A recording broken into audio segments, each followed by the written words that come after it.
Hi friends, எல்லோரும் எப்படி இருக்கிறீங்க? இன்றைக்கி அனிதா கிச்சன் அண்ட் டைலரிங் சேனலில் என்ன பார்க்க போகிறேன்னா, மிளகா பஜ்ஜி எப்படி செய்கிறதுன்னு பார்க்கலாங்க. வாங்க.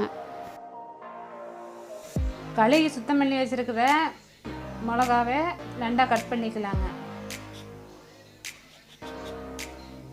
சின்னதாக இருந்தால் ரெண்டாக கட் பண்ணிக்கலாம், பெருசாக இருந்தால் மூணாக கூட கட் பண்ணிக்கலாம்.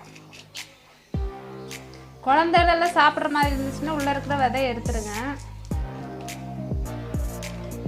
பெரியவங்கன்னா பிரச்சனை இல்லைங்க. சின்னவங்க குழந்தை சாப்பிட்ற மாதிரி இருந்தால் காரம் அடிக்குங்க, அதனால் உள்ளே இருக்கிற விதையெல்லாம் எடுத்துக்கோங்க. அதெல்லாம் இந்த மாதிரி கட் பண்ணி எடுத்துக்கோங்க. மாவு ரெடி பண்ணிக்கலாங்க.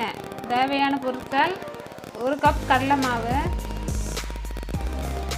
அரிசி மாவு 1/4 கப்,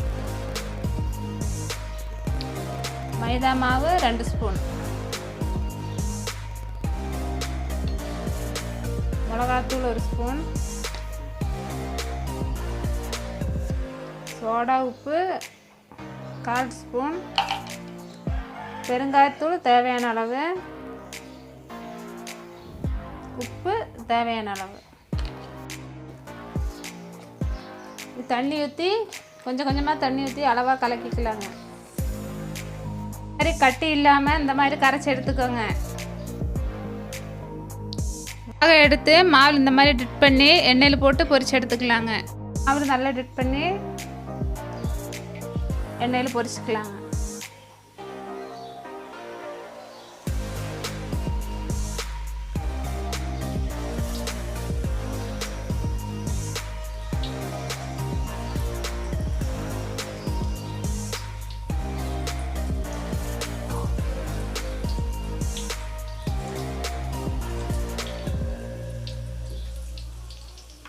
கோல்டன் ப்ரௌன் கலர் ஆனதும் எடுத்துக்கலாங்க.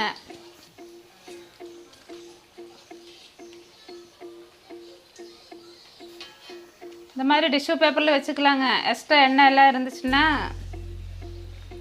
எடுத்துருங்க. பஜ்ஜி ரெடி ஆயிடுச்சுங்க. இங்கே பாருங்கள், உள்ளே எல்லாம் மாவெல்லாம் நல்லா வெந்து நல்லா சூப்பராக வந்திருக்குதுங்க. இந்த வீடியோ உங்களுக்கு பிடிச்சிருந்தா லைக் பண்ணுங்கள், ஷேர் பண்ணுங்கள், சப்ஸ்கிரைப் பண்ணுங்கள்.